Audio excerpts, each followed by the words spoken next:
Xin chào các bạn. Đây là video đầu tiên của năm mới. Thì nếu các bạn đang xem video này cũng chúc các bạn có một năm vạn sự như ý, phát tài phát lộc, dồi dào sức khỏe nữa. Ok, thì đầu năm mình cũng muốn chia sẻ một vài cái dự định của mình để từ giờ đến cuối năm nhiều khi mình cũng có cái mình nhìn lại coi mình đã đạt được những cái gì ở trong đây. Thì cái dự định đầu tiên của mình là mình sẽ làm 2 cái khóa học miễn phí. Thì như các bạn cũng biết là gần đây mình có nhận hỗ trợ cho một vài người anh để mà làm kênh YouTube kiếm thêm thu nhập. Thì trong quá trình hỗ trợ thì mình thấy rằng cái nền tảng về sản xuất của mọi người thì thường không ai là có sẵn hết, cho nên là mình nghĩ là mình sẽ làm 2 cái khóa học miễn phí để cho tất cả các bạn đều có thể xem được. Đó là 2 cái khóa bao gồm là khóa học quay phim và cái thứ hai là khóa học dựng phim. Thì một cái khóa học nó sẽ có khoảng tầm từ 80 đến 100, có những cái khoảng 200 video thì nó mới đầy đủ. Bản thân mình thì không có nhiều thời gian để có thể sản xuất được một cái số lượng lớn như vậy, cho nên mình nghĩ là để giúp cho các bạn có thể học nhanh hơn thì mình sẽ làm theo một cái hướng là liệt kê danh sách những cái từ khóa phù hợp để bắt đầu một cái khóa học. Sau đó mình sẽ đi tìm những cái video mà mình thấy là người ta làm cái nội dung này nó rất là đầy đủ, rất là chỉnh chu. Mình tổng hợp lại, mình chia sẻ với các bạn. Thì trong quá trình tổng hợp này, nếu mà có sự thiếu sót nào đó thì mình sẽ làm một vài video bổ sung vào những cái thiếu sót đó dựa trên cái kinh nghiệm của mình. Cái cách làm này nó được một số những cái lợi thế là tiết kiệm thời gian sản xuất của mình, tại vì mình cũng không có làm kịp và làm nhanh được cho các bạn. Cái thứ hai là các bạn cũng sẽ được nhìn thấy nhiều cái phong cách nội dung khác nhau thông qua cái việc là xem những video của những kênh khác liên tục với những cái cách làm, cách sản xuất và cái cách trình bày khác nhau. Các bạn sẽ đa dạng được cái góc nhìn khi mà làm video của các bạn trong quá trình học cái cách sản xuất này. Thì đó là cái ý tưởng của mình. Cái này không phải là bây giờ mình mới bắt đầu làm đâu, mà là trước Tết lúc mà mình bắt đầu nhận hỗ trợ thì mình đã làm rồi. Và hiện tại là mình đã liệt kê danh sách từ khóa cũng khá nhiều và cũng đã điền vào trong đó một số các cái video cần thiết. Để khi mà mình điền xong hết đi rồi mình sẽ bắt đầu mình làm một cái video chia sẻ về nó và hướng dẫn các bạn làm thế nào để có thể truy cập vào những cái video này. Ngoài ra thì về cách trình bày thì mình sẽ trình bày theo dạng mind map, tức là không có làm một cái danh sách liệt kê từ trên xuống dưới, mà mình sẽ phân theo các cái cụm. Tại vì bản thân những cái kiến thức này có những cái nó không có được xếp theo thứ tự từ trên xuống, mà nó ngang hàng với nhau. Phải hiểu hết nguyên một cái hàng ngang của nó thì mới qua một cái tầng ở dưới nữa là một cái hàng ngang khác. Cho nên là mình sẽ chia nó theo dạng mind map, là mọi người xem hết nguyên một cái vùng này nè, là mọi người sẽ nắm được cái tổng thể. Ví dụ như là nền tảng là nó có những cái đó. Sau đó mọi người xem hết một cái vùng như thế này nè, mọi người sẽ nắm được những cái kỹ năng nào cần thiết của cái mục đó. Thì 2 cái khóa học này là 2 cái kỹ năng về quay phim, và cái thứ hai là về dựng phim hậu kỳ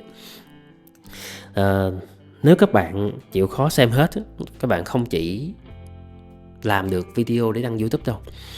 Nếu như những bạn trẻ đang tìm kiếm một cái công việc và chịu khó xem hết 2 cái khóa học này thì các bạn sẽ có đủ sự tự tin để có thêm một cái việc làm là đi xin việc trong các cái công ty mà người ta đang tuyển nhân viên quay dựng video.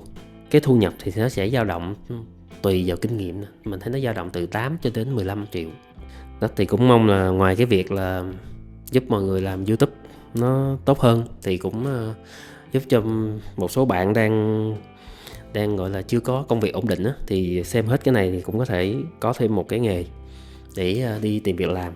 Đó là cái dự định đầu tiên, là khóa học miễn phí về quay phim và khóa học miễn phí về dựng phim. Cái dự định thứ hai là mình sẽ triển khai thêm một cái kênh mới. Khi mà mình hỗ trợ mấy anh em làm nội dung thì mình thấy có một cái như thế này, là có rất là nhiều những cái kiến thức mà hồi xưa chúng ta học cấp 2, cấp 3 12 năm chứ, là từ cấp 1, cấp 2, cấp 3. Thật sự nó rất là hữu ích, tại vì bản thân mình khi làm mình va chạm và mình đã ôn lại những cái kiến thức đó và mình thấy nó xài được. Mà lúc mình hỗ trợ mình thấy mọi người cũng quên giống mình hồi xưa thôi, mình không có nhớ những cái đó. Thì lấy ví dụ nha, trong cái việc làm video mà các bạn đang nhìn thấy, bản chất cái video này chỉ là một cái cách thể hiện của một cái văn bản trước đó. Ví dụ khi mình muốn làm video là mình cũng phải viết ra là mình sẽ có những cái nội dung gì. Thì một cái ví dụ, nếu như các bạn làm video về chia sẻ quan điểm, nói về một cái vấn đề nào đó, thì về mặt cấu trúc của nội dung là chúng ta đang sử dụng cấu trúc văn nghị luận, là đưa ra những cái luận điểm, những cái quan điểm và đưa ra được những cái số liệu để chứng minh cho cái quan điểm của mình. Thì cái đề bài chính là cái tiêu đề, cái chủ đề mà chúng ta làm.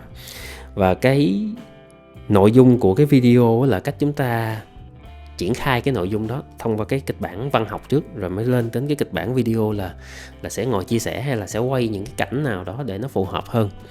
Nên là có những cái hồi cấp 1, cấp 2, cấp 3 chúng ta được học rồi, nhưng mà chúng ta lúc đó không biết học để làm gì. Thành ra là chúng ta học với một cái tinh thần đó là học cho có, học cho qua môn, học để lấy điểm để mà về nhà không có bị chửi. Tức là hồi xưa chúng ta học, cố gắng học chỉ để không có bị tụt hậu so với bạn bè thôi. Thì cái ý tưởng kênh mới của mình là mình đặt tên là Học Làm Gì, là để chia sẻ thêm một cái góc nhìn ở cái giai đoạn mà nhiều khi mình ra trường rồi, mình đi làm kiếm tiền rồi, mà mình lại nhớ về những cái hồi xưa mà mình học với mình không biết học làm gì, mà bây giờ mình lại thấy nó có giá trị trong cái công việc, trong cái chuyện hỗ trợ việc kiếm tiền á.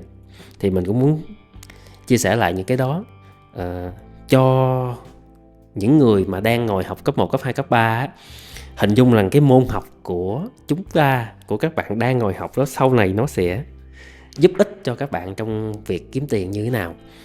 Thì ý tưởng triển khai của kênh đó là mình sẽ đi gặp gỡ, đi giao lưu với những anh chị đang làm những công việc trong những cái ngành nghề khác nhau, và họ đang kiếm tiền rất là hiệu quả. Và những cái kiến thức nào mà hồi cấp 1, cấp 2, cấp 3 đang có ở trong sách giáo khoa thì mình sẽ phỏng vấn những anh chị đó là những cái này nó ứng dụng trong công việc hiện tại của anh chị như thế nào, và để giúp cho anh chị đạt được cái kết quả trong công việc và kiếm được cái thu nhập nó tốt, thì mình sẽ đi làm những cái nội dung đó. Thì nếu như mà các bạn trẻ đang đi học cấp 1, cấp 2, cấp 3 xem được những cái video này và vô tình đang học trúng cái bài đó, cái môn đó, ngay cái khúc đó, thì cũng sẽ có thêm một cái lý do, một cái động lực để mà biết rằng cái môn này mình học hiện tại là như vậy thôi. Sau này nếu mà mình có làm cái nghề đó hoặc là theo cái công việc đó thì nó là một cái nền tảng đầu tiên, một cái viên gạch đầu tiên để kiếm thu nhập tốt hơn, đỡ mất công phải đi học lại. Tại vì lúc mà mình học làm nội dung thì mình cũng lên mạng mình xem lại rất là nhiều những cái cấu trúc văn học để mà mình viết nội dung nó hiệu quả. Và mình cũng đã hối hận về việc là tại sao hồi xưa mình không ráng học cái môn tập làm văn cho nó giỏi lên, thì bây giờ có phải là đỡ khổ hơn không?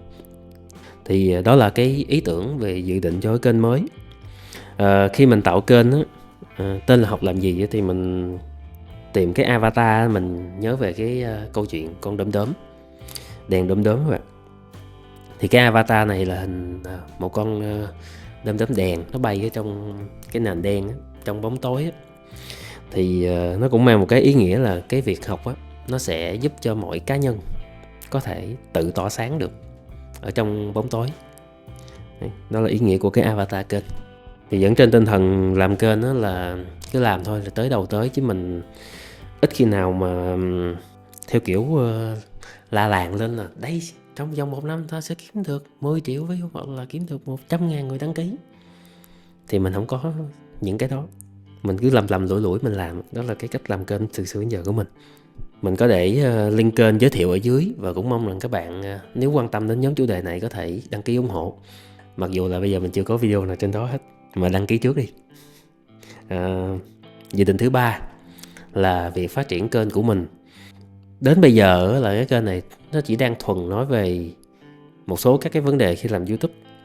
Nhưng mà để nó được phát triển rộng hơn thì có một cái nhóm chủ đề nó bao quát hơn vấn đề về kỹ thuật kênh, là vấn đề về chuyện làm nội dung. Thì mình sẽ chia sẻ thêm về những cái công thức làm nội dung.